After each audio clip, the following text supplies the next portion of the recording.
Avant de devenir l'un des piliers de l'émission Ne demande qu'à en rire, qui était un tremplin formidable pour les jeunes humoristes, vous avez donc été, comme je le disais tout à l'heure, agent de sécurité au Stade de France, groom, coursier, vendeur de chemises, conseiller clientèle chez Orange, professeur d'arts martiaux. Lequel de ces jobs vous a laissé les souvenirs les plus surréalistes? Tous. On me retrouvait dans un parc à donner des cours de jujitsu à un adolescent qui se faisait persécuter dans la cour de récré.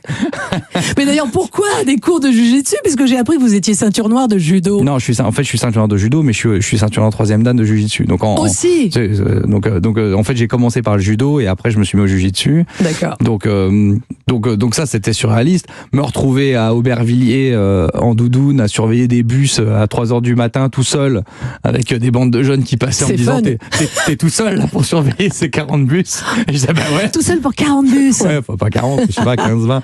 Et des mecs qui se marraient en me disant mais tu peux rien défendre. Et j'ai dit ah bah non, je suis juste là je suis vraiment juste là pour dire qu'il y a un problème, mais je vais pas pouvoir faire grand chose. Donc ça c'était surréaliste. Après, conseiller Orange, c'était marrant parce que j'étais avec des mecs qui étaient en CFA et j'étais dans une bande de jeunes et on s'est bien marré.